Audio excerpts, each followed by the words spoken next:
Hi, I'm Katie Uhlmann reporting for TTN HD Production Live, here with Casting Director Billy Damota. What inspired you to become a casting director? Let me spit my gum out first. You can keep that rolling. I'm like the worst actor in the world. Actors are never supposed to have gum in their mouth when they start an interview. I forgot. But I wanted to be fresh. I started casting, I grew up in San Francisco as a rock and roll musician, playing music in the late 60s and the early 70s. I'm not supposed to say that because I don't want you to know how old I am, but I'm an old guy. So I started in the sort of the art scene, the music scene in San Francisco. Came to Los Angeles in the middle of the 1970s to become a big rock and roll star, and disco happened. So it kind of screwed up my live music plans. There weren't all the places that had live music in Los Angeles were now turning into discotheques. So I wound up getting into the retail business. When actors aren't working, they're waiting tables. Yep. Or answering phones or working at the law firm. When musicians aren't working, they're in the retail business because the hours are great and you have a lot of flexibility in your schedule. So I became very successful as a salesman in all areas. I did shoes and insurance and wound up in the car business. And in the mid-'80s, after having been in the car business for years, all my friends around me were dancing and singing and playing music, and I was selling cars, and I needed a change. I was just turning 30 years old. My Saturn was returning. It's an astrological thing. Look it up. And I asked a friend of mine who was casting movies. She'd just done a movie called 16 Candles and Breakfast Club, and she was a friend of mine, and I said, I like people and I like movies. I can put them together. She goes, okay, go ahead and work for me for free. So I wound up interning with her for, I don't know, probably 6 months, and then she put me on payroll. And I worked with her on about, 8 or 10 movies. Predator, The Running Man, Commando, all Arnold movies. I did a movie called Project X, one of Helen Hunt's first big movies. And a movie called Three Amigos. And after that, she took a break to have a baby, and I went on and started my own casting company after a couple of years. And has it been everything you expected it to be? It's been more than I expected. I don't know what I would do if I had to go out and look for a day job. This has been my absolute joy. I think mostly because of the people. I'm not entirely because of the people, because I love the actual creative aspect of painting a picture in a movie, but it's the colors, the people, the actors that I meet every day that really inspire me and that keep me moving forward. And it's always a new family that I'm working with. Every movie, every TV show. I work on a TV show called America's Most Wanted, and I've been doing that for about 20 years now, and I've developed a big family over there. But that's sort of my base family, and every week there's a new group of actors that I meet, new actors that are coming in out of town, and it gives me the opportunity to see a lot of people that are not necessarily represented by an agent or that are not in the union yet. So I get a chance to see a lot of new talent, which is a really inspiring thing for me. Is there anyone in particular who you saw starting out and you've seen their careers develop that really stands out for you? Oh, yeah. I mean, there are probably 100 actors who I've worked with over the years that have seen great success. There's a lot more that haven't. Probably a lot more that have gone back to where they're from or got out of the business and became car salesmen, But there are some that really did well. I mean, Brad Pitt was I was one of the first casting directors he read for. And I sort of, watched his career go from reading for me for a little bad horror movie in the late 80s to, becoming who he is today. Cameron Diaz, I cast her in a commercial, a Coca-Cola commercial in the 80s, late 80s, I think, for a director named Alex Proyas, who directed The Crow and I, Robot, which I was lucky enough to be able to work on with him as well. And the great thing about it was that it was an opportunity for me to sort of see people's careers, Brad and Cameron, go from reading for me for little nothing to sort of moving forward. And you know, I think you never really know. You hope for them because they're so inspiring to watch, because they're excited. I mean, Brad was the kind of guy that was, every job he would come in to read for me. He came out from Missouri with nothing but a bunch of stuff in his car, was living with his roommate who was a production manager on a movie I was working on, and was begged to come in to read for a little part in the thing. And every time he came in to read for me, and he came in about a half a dozen times, he was so excited about what he was doing. And it's that kind of excitement that I love to see in new actors, and I think what carries them through to bigger and better things. Not always. I mean, sometimes it's just the luck of the draw, but you know. What's the number one mistake you think actors make when they come in to read for you? Not bringing me cookies. No, that's So do you accept bribes? No, I don't accept bribes. If you know anything about my past history with paying to meet casting directors, there's a whole industry out there. It's called the Casting Director Workshop thing. That's for another interview, but that's where actors literally pay to meet cast. I mean, you probably have run into it too. You've seen it, or you know what it is. But you never have to pay to meet me, ever. See, you're right here, and you haven't given me a check yet. No. But what was the question? What's the number one mistake actors make? The mistake they make, I think, really, is, and by the way, cookies are not good for me because I'm diabetic. So I'll write that down. Right. Oh, yeah. I think the mistake they make is they come in unprepared. When an actor, when you get one chance in a month to go out and read for something that's of any substance at all, and you walk in to the office saying, where are the sides?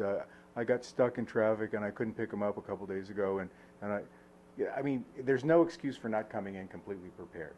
And I think what happens is that actors get lazy, and they don't realize, I call it the 95% rule. 5% of the actors out there are ready, are trained, they have their package, their reel, their headshot, their training, their whatever they need to really attack the business. They have it together. They don't sit around on their butt waiting for the phone to ring for their agents to call. They do their own research. They find out what's going on around town. 95%, and it's probably even a greater percentage than that, you know, just don't do the work they need to do to move forward. And I think that they do themselves an injustice. So when an actor comes into my office, the only thing that I require is that they do the work before they come in, and that's coming in with a real character, making strong choices, and in essence, you know, delivering something that's based upon their hard work, which lets me see that they can do the work as an actor. It may not always be the right choice that they make. They may be offbeat. I know what the director's looking for, so I may adjust the actor. But to see them come in and do the work and do the preparation means that there's something there that I can, you know, sort of massage and mold and shape into something that I ultimately will work for a callback for the director and producer. And what advice would you give to an up-and-coming casting director? Look for a job that pays you a lot more money. No, I don't need any more competition. So to all the up-and-coming casting directors out there, it's a great business. I mean, I've had a very great luck in 28 years now casting.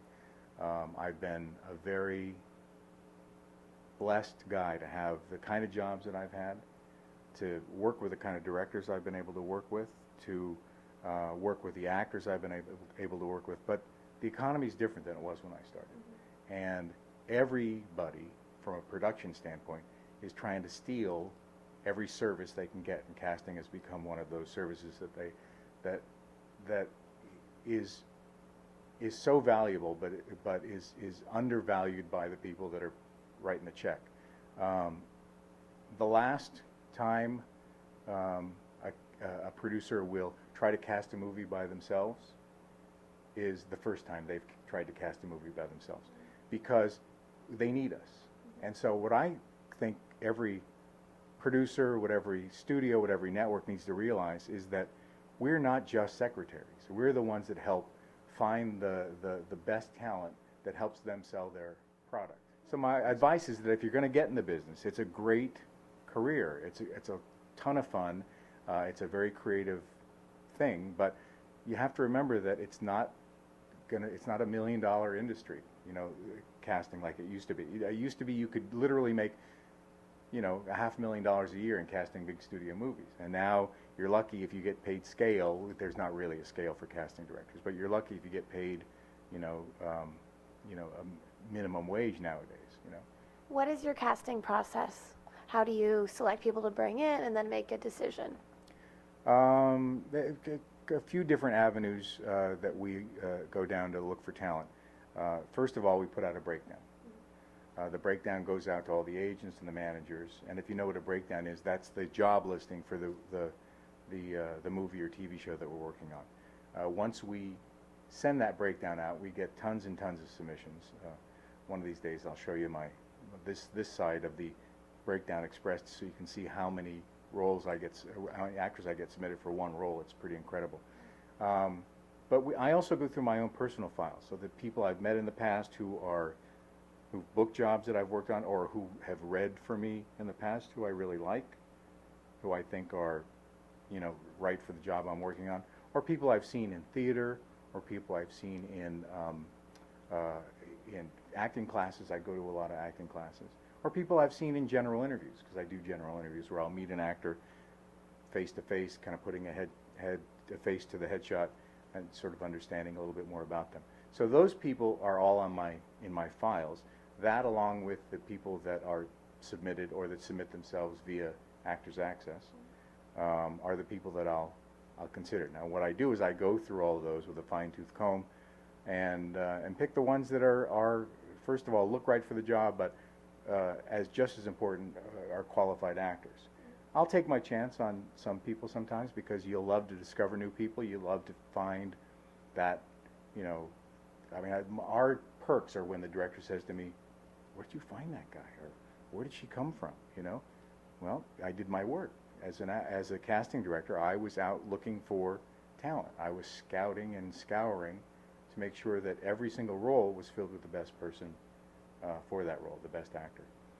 What is the importance of actors studying the craft of acting, and where are good places to do that? Well, I think that every actor, like in every profession, should be well trained. If you're a doctor, or you're a lawyer, or any profession, you want to be the best you can be. You go to school. Even actors who have been in the business for 20 years, 30 years, movie stars, are still in class because they know there's always something to learn. That having been said, there are very expensive classes you can go to, and there are very inexpensive classes you can go to, and find really good teachers on both levels. My advice to actors is always to audit, and that just means sitting in on the class to see how it works, to see if it's your style, to see if the vibe is something that's right for you, and the teacher may have a great reputation, but it may not click with you. Their style might not click with you. So make sure you always sit in, and I suggest that for everything, whether you're looking for a photographer, or a good acting coach, or anything related to what you're going to put money out of pocket for. You should always be able to check them out before you do it. I've heard before that casting directors have amazing memories, and they'll remember certain actors for years, even if they haven't seen them in a while. Would you agree with that? I can't remember the question again. It was a joke. That was a joke. It was a long question. I was making a joke, get it? Because the memory thing, it just depends on how old you are and how many, if you take your vitamins. I have a really good memory.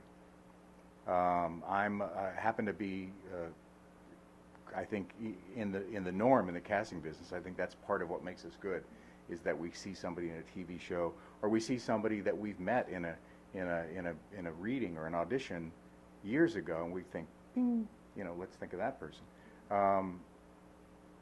Yeah, I mean, to me, I think that's a really important part of our job. I think we need to, first of all, we need to do our homework, and that's going to movies and plays and watching every TV show and going to acting classes and seeing all the graduating showcases, which are coming up soon, and remembering the people in those instances that we see that we like, and bringing them in. Makes us better casting directors. What are you hoping to do in the future? What are your goals? You know, I try to live each day at one at a time. It's the kind of thing that, I mean, I love what I do so much that I can't think about what else I would do if I, you know, if I had to ever go out and find a day job. If this is like a really great career for me. It may not be the right thing for everybody, but what it does for me is it combines a certain level of freedom because I'm an independent casting director. I'm not working for a studio or a network. I work when I want on the projects I want. So for me, that flexibility is magical for me. I can take a vacation. I can take some time off to work in the garden and plant my tomatoes. I can do whatever I want, or I can decide I want to plow through and make a little bit of money and work on the movies that you know that are going to pay my rent and pay for this beautiful house that I live in. You know, so I think that I'm doing it right now. I'm living the dream, as they say. But my goal is just to keep doing what I'm doing and until they won't let me do it anymore. And do you teach actors at all, or how do you feel about passing on your wisdom to other actors or aspiring casting directors? Well, I always think that paying it forward is one of the best philosophies that you can have in any business that you're in. To me, helping actors find their dream is part of what my dream's about. I tell this to actors every single day because I think they are diminished in the eyes of a lot of the industry. They're sort of second-class citizens, and everybody that can exploit an actor and take an actor's dollars will do it if they can get away with it, the bad guys out there. But I tell actors, you are the center of the universe. I don't have a job without you. I don't have a job unless you're here and I can see you and I can find you and I can cast you. There is no such thing as a casting director. So I think that actors deserve the kind of respect and but just respect. I think actors just deserve respect, and I think they don't get enough in this town. So for me to be able to share with actors for free, you know, there's a big thing in Los Angeles, and we won't get into the whole actors meeting and paying to meet casting director syndrome, but there's a big scheme in Los Angeles where casting directors who haven't been in the business for even 5 years are taking money from actors who have been in the business for dozens of years to give them an opportunity to audition for them. And to me, that's just wrong. Or to give them an opportunity to learn from them. You know, I think teaching is one thing, but I think paying a casting director to audition for them or to get in front of them is just wrong. And so I do everything I can to try to steer actors in the right direction and meet casting directors that are giving and caring and that will open their doors to them because they are enriched by that actor. How can the independent film market influence an actor's career? Wow, that's a good question. Well, you know, there's the studio film market, which is, you know, $100 million movies. And then there's the independent film market, which is, you know, $200,000 movies. The great thing about the independent films that are sort of flooding our market now is that, well, there's the double-edged sword. If you've got a camera, you can make a movie, but you can also make a really bad movie. So, but there's some really good product out there, and it's up to the actor to sort of, you know, navigate the landscape when it comes to the kinds of projects they want to be involved in. But the great thing is you can get a big part in a little movie, and you can really make a big splash. I think nowadays with web content, with people making web series and webisodes, and you know, made for internet kind of projects, small movies that don't cost a lot of money, that are anywhere from, you know, you can even do a SAG ultra low budget movie for less than $100,000 now, and you can get really great SAG actors to surround you with. So I think actors that have a dream to create something for themselves, there's never been a better time to make your own movies, to get in small independent films, projects that you see out there, and really kind of get in on a ground level, but that has an opportunity to sort of move you into a much, you know, bigger arena. You know, it can be stratospheric. The kind of leaps you can take as an actor from little movies. So because it's a small budget movie, a low budget movie, don't shy away from it. I mean, those are the things that you know, I mean, you can really, there are actors out there that I know now that are doing lead roles in little movies, and really they're great showcases. So they're great places for actors to find great work and move their career forward. What do you think about actors creating their own content for the internet or for film festivals, etc.? I think it's good. I mean, for me, it evens the playing field. So the big $200 million studio movie, which may flop, is now competing with the $100,000, little movie, independent film, which may make $100 million at the box office. I mean, you've seen it happen. It's the paranormal activity kind of thing where filmmakers decide, I'm going to make a movie, I'm going to spend, $20,000 on it, and look what it does, and that's become a franchise. So, and that's just one example, but there's so much great independent stuff out there, and there's so much stuff that's being made right for the internet. I mean, there are web series now that are getting, 50 million hits. So why not make something that's going to put yourself in front of that kind of a market? And where is the best place to find out more about you online? There are two places you can go to. You can go to castboy.com if you're going to hire me. That's my website. You can also go to IMDb and you can look me up. That's Billy Damota, D-A-M-O-T-A, like Dakota with a capital M. And you can go to donotpay.org. And donotpay.org is my sort of advocacy website that helps actors steer actors away from scams and schemes in Los Angeles. Right. Well, thank you so much for all of your insight, and best of luck with your upcoming castings. Thank you very much, and I hope I see you. You're an actor too, aren't you? Yes. Yeah, maybe you'll come in and read for me. Thank you so much. Okay, thank you. Thank you. I'm Katie Uhlmann reporting for TTN HD Production Live.